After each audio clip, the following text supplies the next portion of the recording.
In their ruddy jackets of leather that reached to their knees, the men of Earl appeared before their lord, the stately white-haired man in his long red room. He leaned in his carven chair and heard their spokesman. And thus their spokesman said, "For 700 years the chiefs of your race have ruled us well, and their deeds are remembered by the minor minstrels, living on yet in their little tinkling songs. And yet the generations stream away, and there is no new thing." "What would you?" said the Lord. "We would be ruled by a magic lord," they said. "So be it," said the Lord.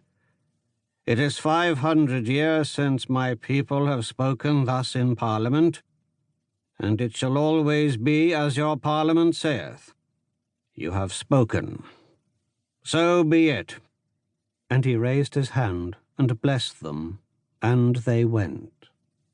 They went back to their ancient crafts, to the fitting of iron to the hooves of horses, to working upon leather, to tending flowers, to ministering to the rugged needs of earth. They followed the ancient ways and looked for a new thing. But the old lord sent a word to his eldest son, bidding him come before him.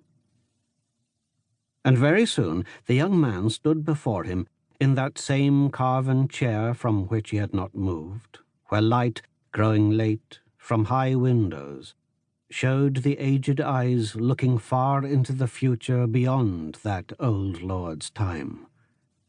And seated there, he gave his son his commandment. "Go forth," he said, "before these days of mine are over, and therefore go in haste, and go from here eastwards and past the fields we know, till you see the lands that clearly pertain to faery, and cross their boundary, which is made of twilight, and come to that palace that is only told of in song." "It is far from here," said the young man, Alveric. "Yes," answered he, "it is far."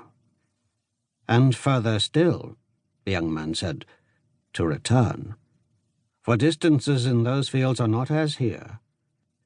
"Even so," said his father. "What do you bid me do?" said the son, "when I come to that palace?" And his father said, "To wed the King of Elfland's daughter." The young man thought of her beauty and crown of ice, and the sweetness that fabulous runes had told was hers. Songs were sung of her on wild hills where tiny strawberries grew, at dusk and by early starlight, and if one sought the singer, no man was there. Sometimes only her name was sung softly over and over. Her name was Lyrazel. She was a princess of the magic line.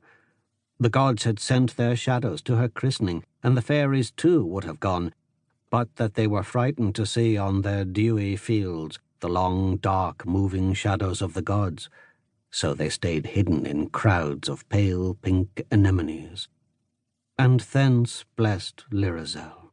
"My people demand a magic lord to rule over them.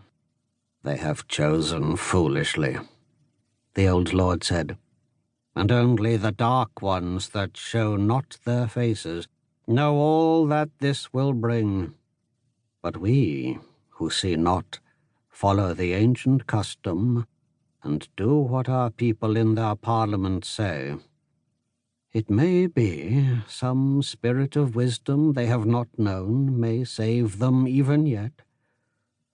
Go then, with your face turned towards that light that beats from fairyland, and that faintly illumines the dusk between sunset and early stars, and this shall guide you till you come to the frontier and have passed the fields we know.